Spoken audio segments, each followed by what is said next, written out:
manifesting doesn't necessarily feel good. No, it's terrible. This cute little hobby of yours is costing us so much money, and we don't have that money anymore. Is that when you learned how to drop it like it's hot? It's literally, yeah, I dropped something. Distract. Exactly. Now watch this. Yeah. Give me the money, honey. I need that sparkly bikini. And a woman was like, excuse me, I just have to interrupt. That was everything I needed to hear today. I showed up today and I was gonna quit. I literally remember being like, fuck, I was gonna quit. Now you can't quit. I literally could not understand. I'm like, you have this platform. You're fucking hilarious. You're amazing on stage. Go on. And I just had to say, you're so hot. Your butt is so round. Your hair is so like, it's crazy. The moment you call in your next expansion, you're asking to be shown where you're limited. I just need to stop waiting for someone to anoint me, and I need to anoint myself. The only limit is how big I can think. This is the part of manifesting that is so important, you guys, is we forget.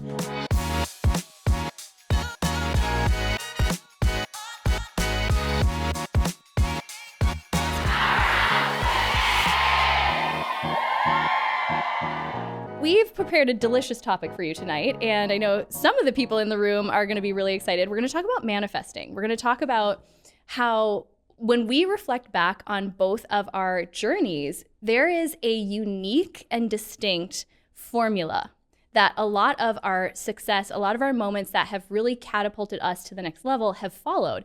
And I was listening to another podcast where they were talking about this, to pay attention to the patterns within your own way of manifesting. How when you do, you can actually look for where it'll give you insight into where you're maybe stuck or where you can create momentum now that you aren't currently experiencing. Because I don't know about anyone else, but can you look back at other seasons of your business or your life where you were really like making shit happen, and then you get to another phase and you stop doing the shit that works? Mm-hmm. Anyone? Just me?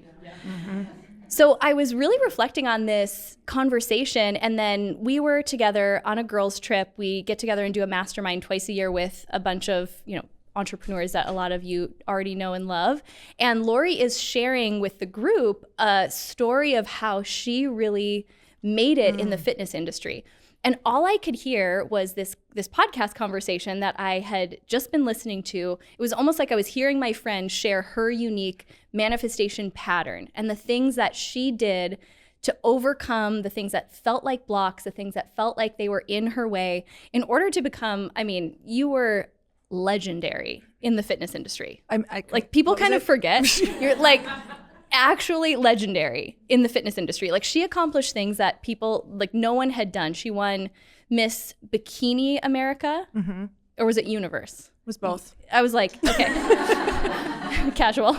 And Miss Fitness America / Universe in the same year. That had never been done before. And I remember this was actually around the time that you and I, like, our paths started to cross through fitness, through network marketing. So we're going to kind of unpack this using both of our stories tonight. But what we want you to be listening for, I want you to think back to a time in your life where you did something really bold. You really look back on, it's like a timestamp. You were one person before, then there was this really transformative period of time, and who you were on the other side was not the same. And we want to start to invite everyone who's here with us live in person, everyone who's listening to the audio experience or watching on YouTube, to reflect on their own journey. And we're going to start to look for clues for where you can find your next keys to creating momentum. Because ultimately, that is what this information can provide, is it can provide you a glimpse into the places where you can tap into. Because if it's worked before, it means you have access to those same tools, to that same energy, and you can bring it into your current life and whatever it is that you are manifesting. So do we want to start with your story of what was going on in your life before you really got your big break in fitness? Because to me, when I heard you sharing this with the group, it was laced with all of these patterns that really, it's an energy that I watch you now tapping into as you're building Glossy, but it had so much wisdom for you and what you specifically do when you're really taking things to the next level. I love that. Yeah, I would love to start with that. And thanks for bringing me back to that, because it's a really important thing for me to hear again, because I'm in a whole new season where it feels really easy to forget what that is. Because when you're in the portion where you're learning all the new things, it's like, you forget like what manifesting even feels like. And manifesting can literally just feel like one more thing to check off that box, and it starts to feel like a chore. So I'm so excited for this because it just, even us talking about it in there, it kind of like dropped me right back in. So I hope that it does that for you guys. So let's go back to when I first started doing fitness competitions. It's so fun because we've got another cover girl in the house as well, which is so fun. I'm like, Felicia. I want to hear her manifesting story later, because there has to be one in order to do that. Like, it's very real. Okay, so if I went back to that time, that was a time where I would say the biggest thing that I was struggling with was massive imposter syndrome around the fact of not being smart enough. And not being educated and not being qualified whatsoever. I was a high school dropout. I just left a fairly restrictive religion where it was very much like the things that I did in that religion would not have, like, fitness did not necessarily work within that religion. So mind you, around this time, there's only like 6 years in between the identity that I grew up with my entire life. And you guys know 6 years in the land of breaking old patterns is not a whole lot, especially when you're about to put yourself out there and your family still has this idea and this identity of exactly who you are. So I'm fighting in the world of, oh my God, if I go and be the person that I want to be, like, my family's gonna see. And this is gonna, like, really, I don't know what it's going to do. I don't know if I'm going to be kicked out eternally, or I don't know if this is going to ruffle feathers. I don't know if I'm going to be able to handle what's going to come with me putting myself out there in this way, like the imposter syndrome and who the heck does she think she is? Because also at the time, all of my friends were big drinkers, big partiers. I was living in Wisconsin. It was very much like if I told a girlfriend that I worked with, I showed her a cover and I said, I want to do this. And she was like, that's funny. Like, and she really meant it. And she's like, oh, you really want to do this? Like, yeah, we'll see. Like, I got that all of the time because it wasn't normal. It wasn't seen. Like, it was just very not normal, not what we have right now. So I'm dealing with all of those things. And I start in the fitness industry, in the fitness world. And not the fitness industry. I just start trying to compete. Like, that sounded like I was making money or something. No, I was giving them lots of money. Like, a photo shoot, anything. Just like, please pay attention to me. So I was very much in a place of fear and lack and not feeling like I was educated enough. And so at that point, I had started to set some goals. And thankfully, really early, I understood that in order to get to my goals, I have to go be with a group or be with a team or go be with a network of people, just kind of like what we're doing here and what I know a lot of you are doing in this room, like getting in those rooms and moving forward in a mastermind or a group. So I found that in the fitness world, which helped me realize, oh, other people are doing this and they all have the same exact like fear. They all have the same lack of support from their family, from their friends. But within this little space, we can kind of go and move in this world and hold each other accountable and do it together. And so I started competing. I competed about 4 years. I did okay, but I never seemed to place like first or I think second place. Like, it was always like third, fourth, fifth, ninth, third, fourth, fifth. Like, it was just kind of all over the place like that. And, it had been 4 years of doing that. And my husband and I, some of you know the story that we ended up being in a really rough financial situation right during that time, kind of like where my years of patience with Chris was starting to fizzle out of, is this the hobby? And we're paying a whole lot of money for you to do this. And so the conversation at home started to get really intense of, this cute little hobby of yours is costing us so much money and we don't have that money anymore. And it was like, that cute little hobby was my life's purpose and dream. So you can imagine the spice that arose in the household. Is that when you learned how to drop it like it's hot? That's literally, I dropped something. Distract. Exactly. Now watch this. Yeah. Give me the money, honey. I need that sparkly bikini. It cost a lot of money. Those little Swarovski crystals are expensive. They're so fucking expensive. Why? Every single one. I was like, could we just use glitter? No, that would not have worked. So at that time, but you thought about it. At that time, it was really the battle of, okay, do I stop this? Do I keep going? And I remember I would stand in front of my vision board because this is a long time ago. I was kind of like one of the first towards vision boards. In fact, I know a lot of you in this room were. But I had this vision board up next to my bed, and it had a bunch of covers of all of these women whose magazines I bought, like all of the time. It was the women that I just like aspired to be like. And I would stand in front of it daily and look at it and picture myself, as a cover girl and the things that it would like bring in my life. And I had this moment where I was standing in front of my vision board and nothing was seeming to go my way, like because I wasn't looking at the things that were. I was very much in like the poor me, I'm never gonna make it. Why are some of these girls that I, have started competing with over the past 4 years, they've gotten the covers, they're getting the attention, they're getting the contracts, they're starting to get paid. And I was feeling really bad. And this, in that moment, what was happening is I was going back like through my past and looking for all the times things didn't work out. And guess what I found? All of the evidence of this probably actually won't work for you because nothing has worked for you. And I just brought in everything of like, oh, wow. Yeah, I just kind of like everything takes really long for me. And I just kind of always finish under everybody else. And so this was my story. And I had this moment in front of this vision board by myself at home where I'm staring at it. And I was like, I'm never going to get there. Like, I'm probably never going to get that.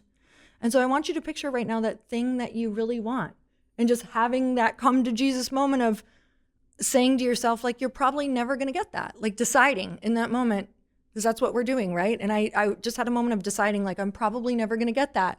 And I threw myself on my bed that was next to it. And I literally had a full-on adult breakdown. Like I beat the bed. I was screaming, like doing the ugly cry. And we've all done it before where you're just like exhausting yourself and you're getting it all out. And you have this realization that no one was there to see the beauty of what you just did. You're just like, that was so good. Like that was some of my finest That work. was my finest work. That was truly was my finest breakdown. So you're kind of like, or you're like it's actually exhausting to continue. Continue doing it. Then you kind of catch yourself in the mirror. And you're like, God, I look so beautiful. Do I look cute if I cry that way? And you're like, no, I Anybody? don't. No? I'm kidding. I was kidding about that last part. Just me. So in that exact moment, you have this like higher self moment. And I know you've had these and we have to like bank on these. Please, God, send me more of them. But I had this higher self moment of, why do I actually want that thing? Like, why do we want the thing? And this is the part we forget. This is the part of manifesting that is so important, you guys, is we forget why we actually want it. And we forget that we can go and create that without someone. So I thought to myself, okay, I want community. I wanted community so bad I could taste it. And I thought that maybe by winning these things or getting these covers that I'd finally feel like what a popular girl felt like. Because let me tell you, being raised in the religion I was raised in, you don't feel popular, do you? She was raised in my same religion. You're very much like an outcast. And I think that can stay with you. So I remember just thinking like, okay, I want community. Like it's not the popularity that I want. Actually, the underlying of the popularity is feeling wanted, is feeling community. And it's feeling like I need to want myself. And I have to find myself valuable. Okay. And so I was like, what else do I want? I want to feel like an inspiration to people. I want to feel like I'm a leader. Like I know that I'm a teacher and I'm a leader. So I'm, wanting to be able to lead these communities. And that was when I said to myself, I'm like, oh my God, I just need to stop waiting for someone to anoint me and I need to anoint myself. And I had the moment of, I need to cut out the middleman. So in every single thing that we're trying to manifest and create, there's someone or something that you're putting in the middle that you believe is going to give it to you. And it's the hardest part about it and the most beautiful part about it is the realization that the only person who can give it to you is yourself. And that's so confronting because it comes with a lot of work. And I would be lying if I sat here and said that it wasn't the most challenging portion of manifesting that is going to come with manifesting. Mm-hmm. So, in the moment of I'm cutting out the middleman, I'm going to anoint myself. It was what are the things that I could be doing now that will create that? So I started a YouTube channel. I started something called Busy Girl Healthy Life. And I started cooking turkey sausage on YouTube constantly. Dropping it like it's hot. It was my best recipe. So a bunch of other things as well. I was cooking on YouTube, and then I created a community at my little gym that I had, my little gym space. I was like, okay, how could I create more community within this fitness community or within the community that I have? And so I started putting on every single weekend. It felt like I was either doing an empowerment thing, or I was doing a workout type thing, or I was doing a Sunday session where you all got together and you worked out and you learned how to pose or be on stage.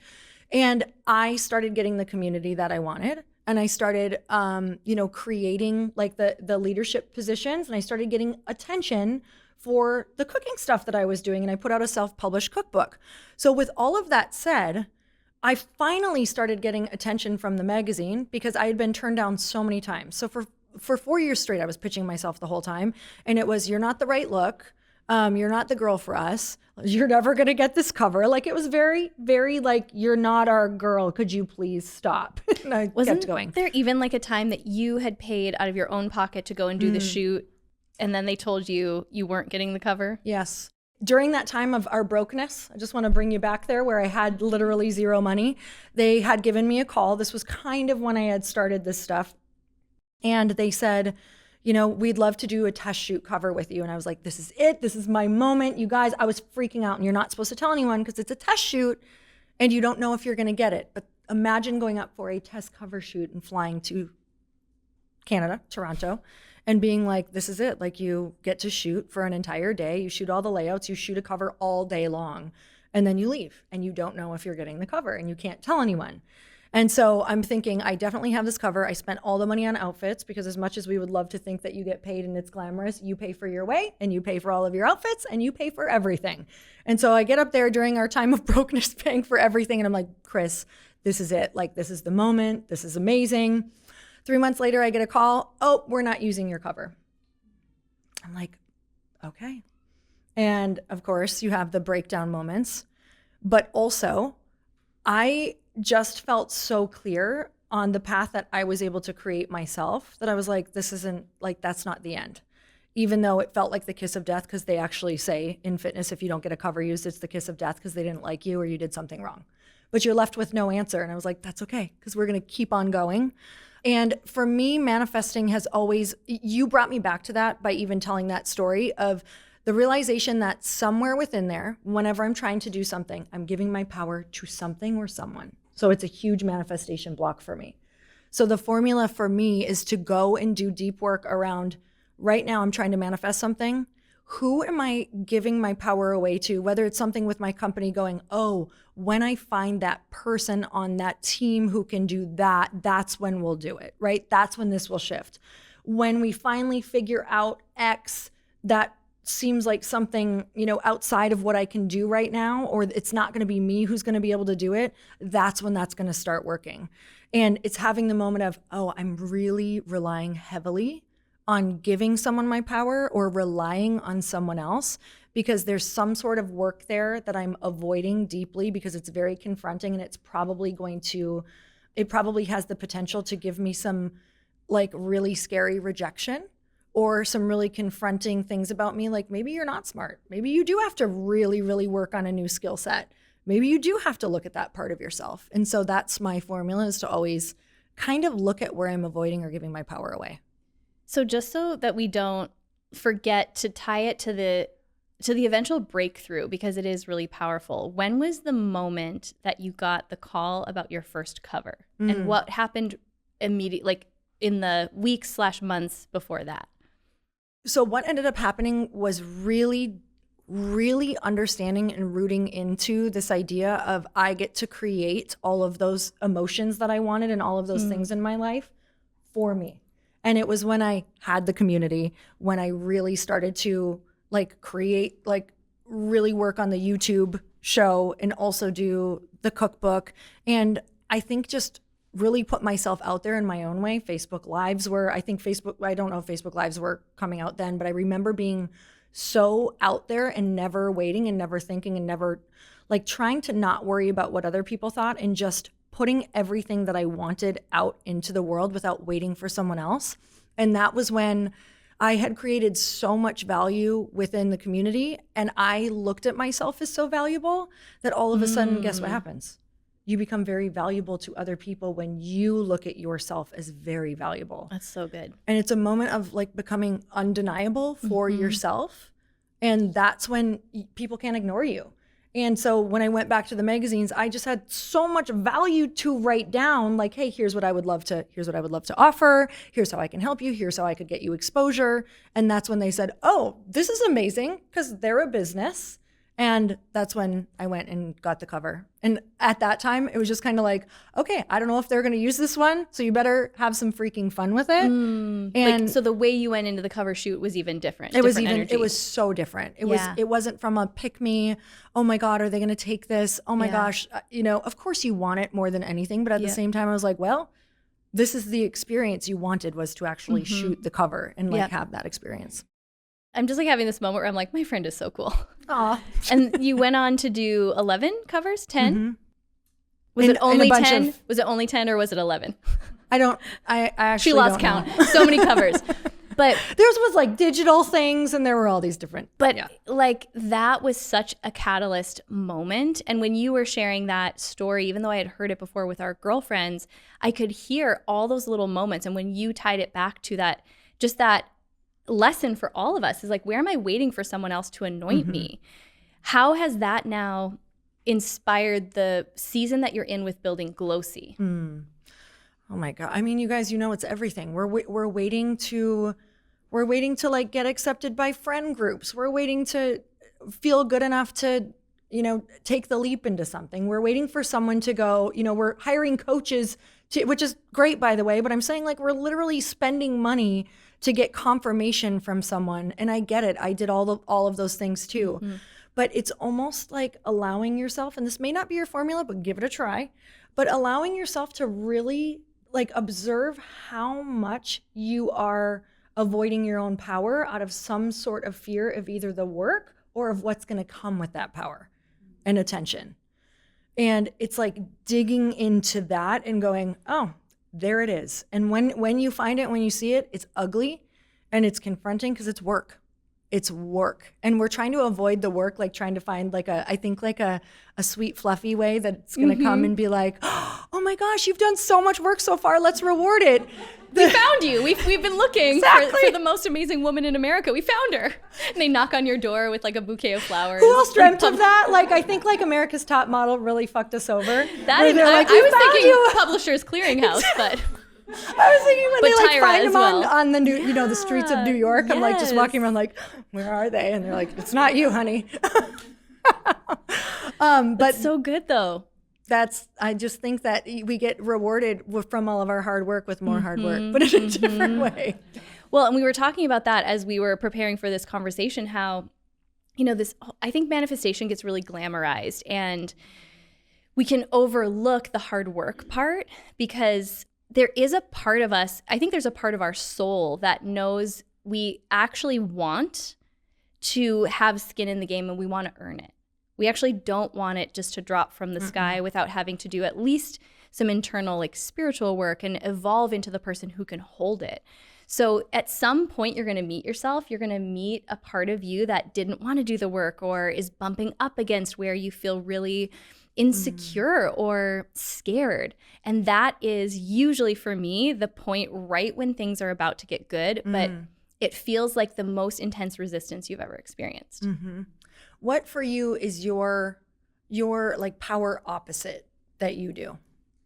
My favorite flavor of self-sabotage. Yeah, exactly. Favorite flavor of self-sabotage. So I'm kind of playing it back because in this season, what I realize is that similar, but I think I have my own words and there's a different energy to it. I really am just waiting for someone to discover me. I am waiting for the perfect partner to show up on my doorstep, which when do we tell that story? kind of happened. Because everything I just said is going to go out the window, and I'm just going to wait. We're now. not sure. It's a research project. It's in the very early stages. We're still in the lab. You should wear a lab coat. I'm literally Thursday. blushing right now. But I'm waiting for someone Someone literally showed up on my doorstep. That's what we're saying, guys. Okay, that's another story for another day. It's not the UPS man. In business, this has not happened yet, where something just shows up without. What I'm trying to avoid is putting myself out there to possibly be rejected. I do this in so many different ways within my business. I hide behind the fact that I'm like, how amazing is it that Powerhouse Women has scaled and we have such a small audience? I hide behind that because I'm more comfortable with having a small audience. I don't want to put myself out there and put effort into growing an audience, have it not happen, and then find out that I'm not actually that special. Ooh. Just let that one land. Yeah. So when I look back at my version of when I was really searching for what is that pattern, where were the times where I felt that same resistance and I did something different and something transformed. For me, it was the season that preceded Powerhouse Women even being a thing. It was when I ended up writing a book. And what happened was I tapped into this energy, and I think it's so powerful. I talked a lot at our Expanders retreat, which there's a lot of Expanders alumni in the room this last retreat we had, about how, expansion as a formula inherently means, like, the moment you call in your next expansion, you're asking to be shown where you're limited. So bad. That was like, wow, I hope they got that on the audio. We're like, do we really want this, or should we just drink wine for the rest of the night? Let's go back to our lower selves. Right, exactly. Back to the doorstep. So when we're asking for expansion, we're actually asking to be shown where we're limited. It's awful. It's the worst and the best. Because when we see where we're limited, that's where we know our next action is. That's where we know we need to go and do some mindset work, some digger deeping. Or digger deeping? Oh, Deeper I love digging? That. I loved it. I like how you kind of just all went with that. That was great.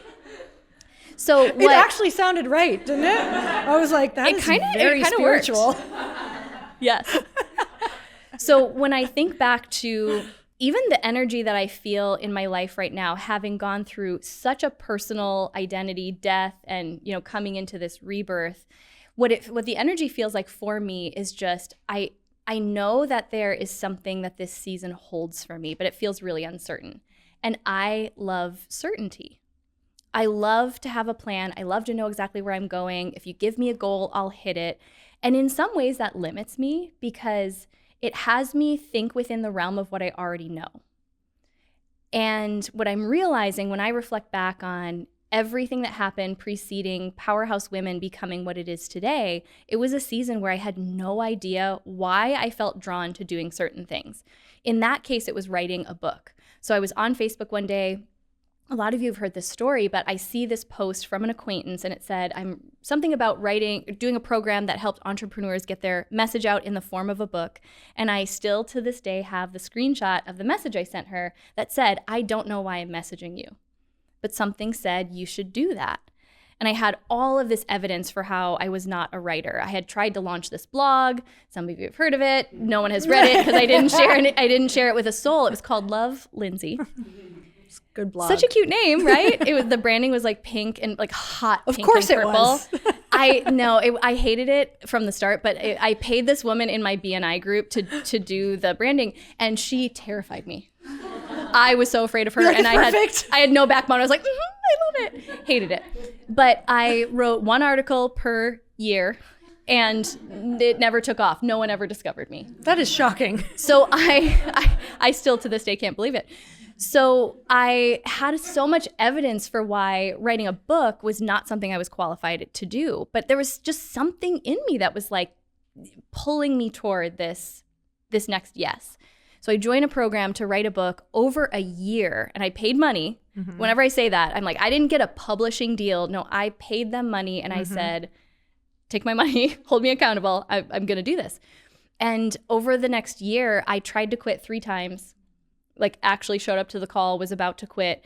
And just something in me was like, okay, you already know what it feels like to quit. You've done that with so many other things. You get to the point where you're getting some momentum, but you also are starting to press up against the limit of what you know yourself to be capable of. You get scared and then you want to quit. And the best part is I'm a Capricorn, so I can make my quit sound really cute. It'll sound like, gosh, I just need to give myself more grace. I think I'm just like burning the candle at both ends. And I am just, my bandwidth is, like I use really personally developed words to say, I'm fucking scared. I want to quit. And in those instances, in every moment where I was about to quit, what I'm proud of myself for was I was at least going to show up and quit like a woman. I was going to tell them to their face that I was like, thank you so much. This has been great, but I'm not going to be continuing. And the 3 times where I tried to quit, I would show up to these calls, these Zoom calls, and we would have to read out loud some of the copy we had written. And I did that part. And then afterward, I had this whole speech prepared. And I'll never forget the first one. And a woman was like, excuse me, I just have to interrupt. That was everything I needed to hear today. I showed up today and I was going to quit. That's insane. And I was like, this bitch. I literally remember being like, fuck, I was going to quit. Now you can't quit. And she's like, had you not written that, I would have given up on this dream I have. And I know I'm supposed to be an author. Like, I can't wait for your book. And I was like, not happening. Me either. So in those moments, like, and what was happening was I was really afraid to put something out there and have it be judged and have it be imperfect is essentially what it was. I wanted to be like the fully formed version of myself and get to show that to the world, not the imperfect part. So the book, I finish it at least, thank God. And then publishing time comes around. And some of you have heard this story. I go to publish and we hit Amazon bestseller. It was so exciting. And then my editor calls and she's like, I'm thinking she's calling to congratulate me. And I answer the phone and I'm like, hello. And she goes, bestseller here. Yeah, anything you want to tell me? And she said, I'm sick to my stomach. There's a typo on the cover and I just realized it. And so in this moment, it's like, you know, that moment where I realized it was almost like the record scratch happened and it was like time stopped, like the Zach Morris TV timeout for anyone who's like 40 or above. And everyone else go Google Saved by the Bell. And I realized I had this choice to make because the old version of me would have pulled everything back. I would have been way too embarrassed. I just would have stopped because it was like the worst fear happened. I did something it felt so vulnerable to put that out there. And then it was imperfect. People were going to see me do this thing imperfectly. And then I got like messages about people finding typos in the book. And I was like, it's fine, everything's fine. And I remember just being like, no, I got this far using this mantra that I had heard, this girl that I followed on Facebook share all the time that done is better than perfect. And I was like, what if I just leave it? Like I got this far. What if I just let it go? Like we'll fix the typos, whatever. And then that like led to, I had started this little Facebook group. And I love that Jill and Mary are here tonight because I shared this on our podcast just the other day. Like I was too afraid. You were so brave. You did Facebook Lives to like all of Facebook. I created a Facebook group so that I could only do Facebook Lives in front of like 10 people. So I do this Facebook Live in the group. And it was around the time that the book was launching. And I remember wanting to throw up. I thought it was the worst thing I had ever done. Thought it made no sense. I thought my words were jumbled. And same thing. I was like, nope, I'm going to leave it up. I'm going to do the opposite that everything, like my nervous system wants to bail right now because I don't want to be seen in a less than fully polished state. And so I leave it up, go to the gym because I had to like, my fight or flight was like, well, go somewhere. Otherwise you're going to take this down. And an hour later, my good friend Jill, who is the manager of Lululemon Scottsdale Quarter at the time, said, I just watched your live. And I just shared it with my entire leadership team. Wow. Actually, we're planning this staff meeting for about 50 people in 2 days. Will you come and like speak to our staff? And I remember being like, yes, like petrified, but kept leaning in. And so when I look at even everything in the early days of Powerhouse Women, there's so many moments where like we would not be sitting here today. I would love to believe I would have created something else. I feel that there's a calling on my life that was going to hunt me down and chase me until I finally surrendered to it. But in those moments were the moments that I got to overcome the very thing that I thought kept me safe when it actually kept me small. And little by little, every single time that I did, something really great would happen on the other side. But it was after a prolonged period of extreme discomfort. It wasn't like I always got the immediate gratification of someone saying, hey, will you come and speak? I saw you're live. Because I'm still cringing like, God, she showed it to people. How embarrassing. But over time, doing more of those things is what I think just gave me the confidence. It gave me the trust in myself, which you spoke to this too. Then you get to the point where the energy that you're projecting out there that's a magnetic energy. Mm-hmm. But I think we miss these micro opportunities to build the self-trust that underlies, that's the current that underlies the most magnetic energy. Mm-hmm. And thank God you left that typo in, because Powerhouse woman wouldn't be here. That would have been a great typo. Powerhouse No, woman. it was an extra L in the word fulfill. So I would say I was very fulfilled.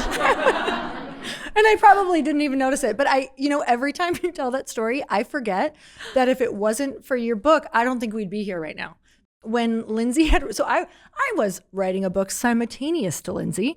It started and about I don't think I knew that. 3 years earlier than that, though. And I just kept like writing and writing and writing and writing this book, because I was like, I'm going to write this book, and when the book is done, I'm going to get it published, like thinking that's how this actually works. That's not how a book actually works. Well, it can, but all of a sudden I'm like in year 3 of writing this book that I just can't figure out how to write a book, because I never learned and never got help, thinking I could do it alone. And Lindsey's book comes in the mail. I was like, hey, I'm going to send this to you. I don't want anything for it. I just want you to know that literally hearing her say done is better than perfect is what got me through writing. And I wanted to send her a copy so she could see her impact. And it was literally the sweetest ever, except at that moment, because I'm going to be so honest, like in the personal development journey, this is like going to be like, oh, really? Is that how Lori is? Okay. I felt like maybe I was ahead of you in that moment, because I was like, okay, I've been speaking on stages, like I've been going and doing all these things, but I couldn't get my book done. So Lindsey, I freaking loved her. Like there was something about her that I'm like, I loved her. I literally already felt like she was my friend. But when I got a book from a girl who felt like she was maybe like coming to my stuff at the moment, this would be like if you started maybe coaching someone, or someone came into your world to be like, hey, I want to learn from you. And then they send you the thing that you can't seem to get done. I was like, oh, this is so cool that you're quoting done is better than perfect back to me right now. And so I freaking loved it. And I have to tell you, that was like the moment that I was like, fuck this noise. I'm getting my book done. Like this is, if she can do this, I can literally do this. Mm-hmm. And that was, I totally forget about that. Like I actually forgot. That was completely buried until you told that story last time. It's like, I can't believe that your book was an actual catalyst that lit a huge fire under my butt. So being jealous of someone or having a moment of, wait a second, was one of the most, you guys can take that and make it so powerful. I didn't go, oh, I hate this girl. I literally went, oh my God. She literally just did the thing that I can't seem to do right now. And it inspired me so much that was it. And that was also the moment for me that every time I saw you, I put you in the craziest high regard that you became a peer to me. Because I was fulfilled. Because I was like, I understood that she was on the battlefield with me. And I was like, that's a girl I really want to know. And I was so grateful for you. And like, that was it for me. That's so cool to get to reflect back on that. And, so in this season, what I'm looking at is, okay, there's definitely this part of me that is waiting to be discovered, waiting for the perfect partner to show up on my doorstep, waiting for someone to be like, I'm here to take Powerhouse Women to the next level without you ever having to get uncomfortable. And I'm just noticing myself like when I'm in that energy, and then in a similar way to what I did in that season, looking for where I can do the opposite, right? Looking for where I can lean into fear, looking for where I can lean into opportunities when someone shows up on your doorstep, and just like being really uncomfortable. Like that is relationships right now are probably like the most tender place for me. Like my heart is like so afraid of being shattered again. But what can I learn about myself? What can I learn about what I'm capable of by leaning into the places that feel the least comfortable in the moment? And then the other energy that I realized from when I wrote the book, there was this powerful energy for me that I didn't write a book called Powerhouse Woman, just one, ever thinking it would turn into Powerhouse Women, thousands and thousands. I did it to prove to myself that I could, and it was a way of, it was a creative expression, which I'm realizing how much creativity is a part of me that I often suppress. And I value logic and performance and results over it, where I am like a really creative soul. So in this season, I kept getting this ping. Yes, I've thought about writing another book before, but all of a sudden I was like, I just have this vision of like documenting this time of life. This is such a transformative time of life for me. If you don't understand why, go back and listen to a couple episodes of the Powerhouse Women podcast, but basically like resetting my entire life. And what's so cool about this time period is that there's no one I have to be. I can literally decide to be anyone that I want, which sounds great, but it's also very intimidating. Because now the only limit is how big I can think. So in this season, I kept getting this little nudge. I haven't shared this anywhere other than with individual people, just to document. And I don't know what I'm making, but I'm documenting. Video, documenting my life, the behind the scenes moments, the things that most people don't get to see. And I don't know if that turns into a documentary. I don't know if it turns into something just for me to have, to capture like the tenderness, the beauty, the hard parts, and the beautiful parts of this season. But what it feels like is the same energy where I wrote a book never having any business intent. And it feels like I'm just supposed to capture this and let it show me what it's supposed to turn into. Mm-hmm. Just like the book wasn't meant to inspire a community and a business and being able to sit here today with my best friend and get to have these amazing conversations with all of you. So what I'm realizing is how much, again, my logical mind, especially now that there's team members and there's budgets and there's things that I have to be responsible for, is I forgot my creativity. I forgot to nurture the part of me that's the most magnetic. And that's the part of me that it doesn't necessarily always make sense in the moment, but it's a pure expression of my heart and soul. And there's going to be something beautiful that comes from that. I mean, at the end of the day, I still am a businesswoman. I believe there's going to be business value to me doing that, but I have to leave it right now unencumbered by, not weighted down by having this project need to become something. It has to have this energy, this pure energy of I'm just capturing it because I really want to document this right now. And then, I'll invite you all to the movie premiere whenever that happens. Mm-hmm. So it's been so fun remembering that was exactly how I felt for a whole year while I was writing a book, and I had no idea. I mean, that version of me could have never fathomed what came afterward. And I honestly think if that version of Lindsey could have seen 800 women in a room or the things that I'm doing now, if she could have seen my life now, she probably would have been too scared to keep going. It would have been too much. It would have been too big. So I'm kind of grateful that my manifestation formula, I don't get to see much more than just a few steps ahead on the journey. So if you're stopping yourself right now by wanting to know the whole path or wanting to know, is this the right direction?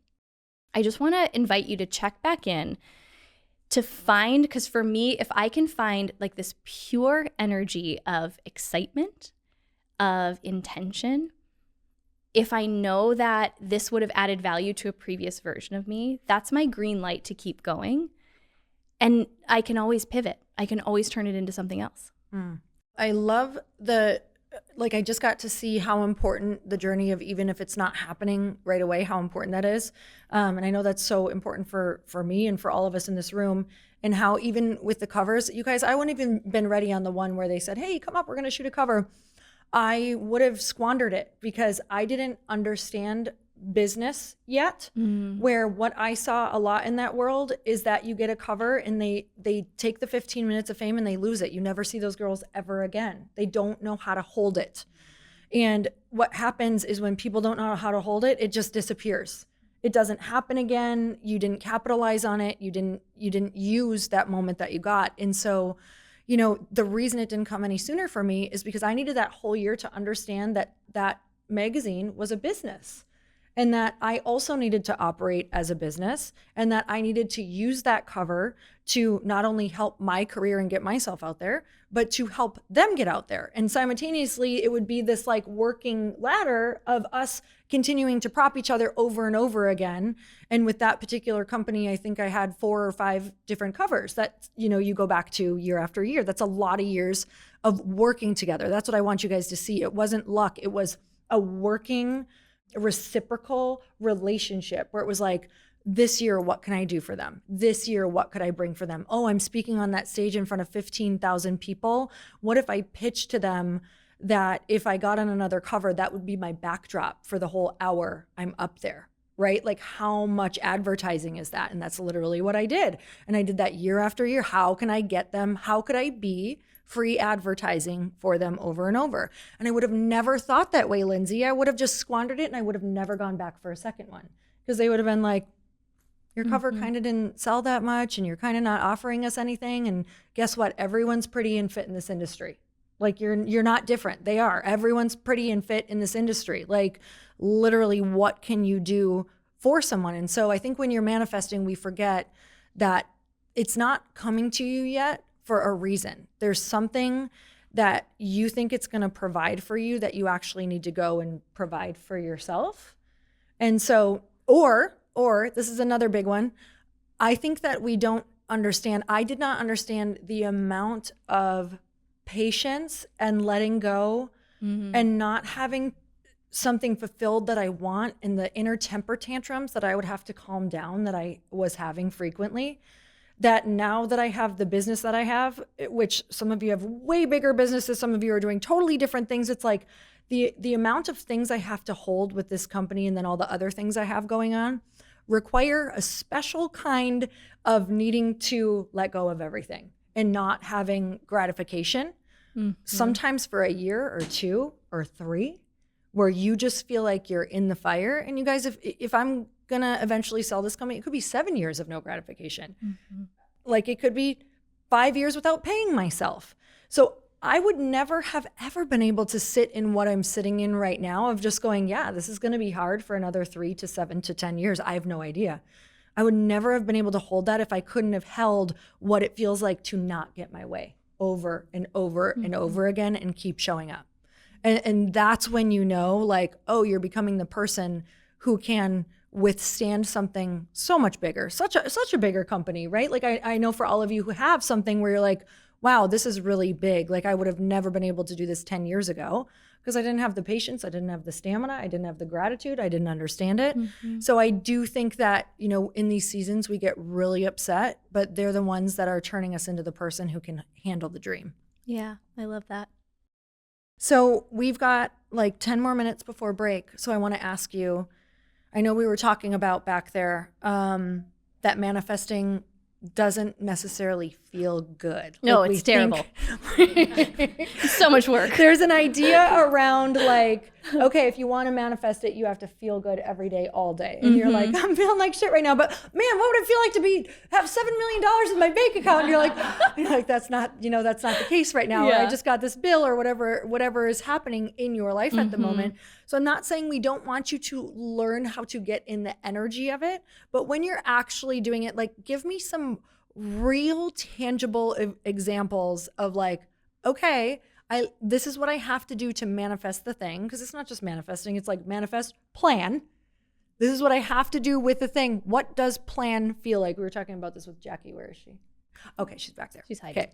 Hiding from us. Yeah. She's like, I don't want to be talking about Well, okay, this is how I want to answer this question, and I know your answer is going to be different, but especially over the last year, I went so deep into my own inner work. I mean, we're talking inner child healing, a lot of shadow work, which is like, shadows are, it's like the part of you that you don't even realize that you suppressed at a certain time because it felt safer, right?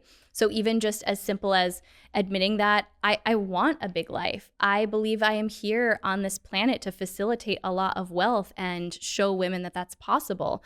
There was a version of me that did come up in, more of the church environment that felt like a lot of the things that my adult self wants, my inner child felt very unsafe having. It felt like that made me a bad person, which felt like I wasn't going to get my needs met. Like it felt like my survival was very much in question.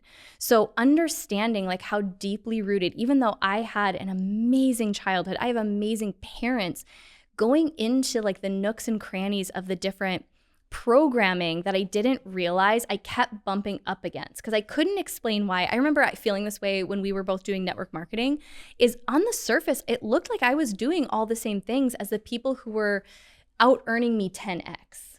Or, you know, even if I look at, I mean, we talk about this all the time with like, you know, my audience size. I know that I am worthy of having a lot more like attention, a lot more eyeballs, a lot more of like those vanity metrics of like people knowing who I am or what Powerhouse Women is. Can I say what I say to you sometimes? Yeah. Okay. You can tell them all. I'm like, because sometimes like recently, and we need to ask this question again, but you left me a beautiful voice note of like, hey, what do you see? It was at Expanders. I told everyone to go and ask someone that they knew would be really honest. What do you see as standing in my way? And I had to take a minute because it's one of your best friends. You're like, she's perfect. I literally don't know. She's an angel. I was like, we need to drink more wine together. I don't know. We need you more don't live in California. I'm really pissed about it. I hate that you're not living in California. And then and I've told you this before, but there's this place of, we look at Powerhouse Women and we're like, okay, this is huge and it is huge. But I'm also like, why don't you pitch yourself on big shows? Why don't you ever do that? Like, why don't you ever pitch yourself for big stages? Like, I don't understand. Laughing? Amy, the PR gal in the audience. I literally could not understand. Cackling. I'm like, you have this platform. You're fucking hilarious. You're amazing on stage. Go on. And I just had to you're so hot. Your butt is so round. Your hair is so like, it's crazy. The eyes so blue, like so intense. Thank you. But I literally was like, what is, you have those moments with your friend where you're like, do you not want to be seen? But she was hiding behind, because she would always say like she's good with where she's at. Like she's good with this audience. Like you just seemed like you were good, or you brushed it off. So I never wanted to push it because I felt pushy. Like maybe not everybody wants what I want. And so it was a moment for me of when you were kind of like saying the different things out loud that I was like, wow, I didn't even fully know how much you were hiding. And I think I'm still starting to like peel back those layers. I can't say like I did this one meditation and all of a sudden my fear of success Well, let me send you the link that she did do. Well, but I mean, but really, Anna Marie is in the audience tonight, and she'll be coming on the podcast soon. I've been doing such deep work with so many different people, but Anna Marie is an intuitive therapist. She and I have done sessions on like going deep into even like past life stuff around like where was it not safe to be seen in a really big way? Because I hold this dichotomy within myself, and I don't know if anyone relates to this. It's like there was in the early stages such a fear of not being enough. Like a lot of that was shed with going through the process, like this rite of passage of writing a book. And then I think I've kind of stayed in this in between of now I'm afraid to be too much. And it feels like it's tied to like an actual, like it wouldn't be safe for me to be fully seen. Like I can feel my own power within me, and it scares me. And so if you listen to the Powerhouse Women podcast, I'm sharing a lot about what I'm doing in the moment right now, because that's all that's it. It's like once there's a layer that will come off, and it's coming off layer by layer by layer. Yeah, the universe is starting, oh God, like starting to reveal, I mean, breakthroughs, like literally someone showed up Thursday on my doorstep. Night. Stop it. Stop. You're so bad. But like even that where it's like, no, I'm not ready. Like I'm not ready to put myself out there. And here's the other thing. I'm going to do a podcast on this. The energy of love and money is the same. So it's like where we hide in our most intimate relationships is the same place we hide in our most intimate money relationships. And I'm seeing how much I'm calling in expansion. So now I'm being mirrored with where I'm limited. And it's a different kind of discomfort. Like I actually prefer the kind of discomfort I went through last year in a fucked up way. Yeah. Meaning like my whole life kind of crumbled down around me. Somehow that was more comfortable. And here's why, because I had to work hard to overcome it. Now my lesson is literally how good can it get and how good can I let it be? And it's so scary, you guys. It's like some people have the applause sign. We have that just like But it's like, that's what we all say we want. And then it shows up on your doorstep and you're like, nah, not today. Not today. I'm literally just like, do I want the things I want? Because it is like, do I really want that like horrible expansion? I don't know. I'm just being honest. Like there are moments I'm like, yes, I want this, but I'm so tired. Period. End of story. But it's That's like all. The reason that we are friends and we're friends with people in this room is that we all know that we are here in this lifetime to do something bigger. And big is relative, right? It's going to be relative for all of us, but that inherently means we are here on a growth journey. There's a part of us that would die away if we weren't challenging ourselves. We talk about this all the time. If you stopped doing Glow-See today, if I stopped doing Powerhouse Women today, a month from now, catch me starting something that's like powerful females. You'd start Powerhouse Women and I'd start Hosie. Exactly. I mean, people are pulling for me to have a hoe face, so it's not happening, guys. It is not happening. I'm still a good girl. Back to manifesting. Back to you, Clark. Yeah, so where were we? Okay, so how much do you hate the growth process right now? Like, where is it most uncomfortable? Where is the discomfort Actually, showing up I'll at tell your you, doorstep? so Chris and I have this conversation probably daily right now because having two startups in the house is pretty intense, just honestly. Who works with their partner at all at home? Okay, it's a thing. Or who has like a bestie and you guys are really out in it together, like you have somebody. Yeah, okay, that's also a thing. You know, I think the cool part is once you get to a certain place, quitting is off the table. So I'll just say quitting is off the table for us. It has been for a lot of years. So that's really good. So this is the conversation we always go back to is like, this is the over personal development conversation between two people who do too much personal development. And it's like, okay, Glow-See's super hard. His stuff is super hard. There's been pivots in both.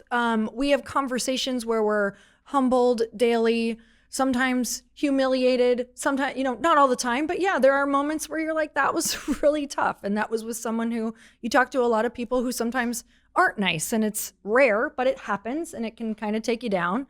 And, you know, there are times where you're like, wow, am I bad at business because things are not going great? And you can really look at yourself over and over. And if you're not talking to a bunch of different founders all the time, things aren't normalized that are very normal. And so, you know, the big thing that we're doing is surrounding ourselves with other people in our exact situation. So we're feeling a whole lot better. But the conversation continues to be, you know, if we could go back and change anything, or if we had the opportunity to get rid of this or sell it right away, or, you know, if someone just came along and offered us like the base value for it to be able to pay off investors and have nothing, would we take it? That's very tempting on your worst days, or to be like, let's just sell the asset. Like, let's see what we can get for it. So tempting, you guys. But then we play the movie to the end and we go, okay, yeah, let's pretend that scenario happens, right? Someone comes and they're like, we're going to take all your problems away and you can be free and clear your investors and just start from scratch and feel great about everything. And I'm like, do you know what I would do? I'd literally start Glow-See all over again. I would start the same exact type of company. I probably would take investors again, because if I'm being really honest, even though it can make me feel sick to my stomach just because you feel so responsible to people, it's the thing that keeps me showing up for it every single day, doing things I wouldn't normally ever do, like asking really hard questions every single day over and over and over again to people who are maybe celebrities or people who are big investors, or to, you know, people who like are kind of the gateway to a store, whatever that looks like. And I wouldn't be doing it, you guys, because it's my soul knew. Some people are like, why did you take investors? Why didn't you just build it slow or whatever? And I'm like, I actually don't know. I do know. My soul literally knew that I would have quit on myself, but my soul's journey is that I can't disappoint other people. And as bad as that is, and as much as I want to try to work through that, it's also been the thing that's made me follow through on my highest calling. And I think that's a lot of us in here. I think that's why we're in this room, is we know if we go and tell another woman what our dream is, we feel worse telling her we quit than just letting it be okay that we quit. And so I think that's why it's so important to find that accountability, to get that accountability, to tell all your friends. If it means investors and you know that's going to keep you showing up, great. Because there's definitely so many journeys that are gonna keep you doing it. And I think that sometimes with manifesting, we forget that part of your manifesting formula is massive accountability. Mm-hmm. And so you want a manifesting formula. It's like you need to get out there and create your network that won't let you fail, that won't let you quit on yourself. It's making me think of this inspirational quote I once read. The gospel of Instagram that said, opportunity is often missed because it's dressed in overalls and it looks like work. And it's so true. It's like, it's so easy, and we do it too, to look at people who have a result that you want and just think that someone showed up on their doorstep and handed it to them. And it's never, I mean, you are someone, and there's so many women in this room that I've had a front row seat to see all of the seeds that they've planted along the way. Like Jocelyn is here, and Mary and Jill, and every single woman I'm looking at, it's like the women who have actually been there every step of the journey with me. Like we've gotten to see each other's like rawest moments that most of the world doesn't get to see. But every single person that we look up to, every single person we want to emulate their journey, they have them. They have the same hard moments that you do. And if nothing else, it's a reminder that oftentimes the exact unlock for the result that you want is disguised as the thing that's going to trigger you the most.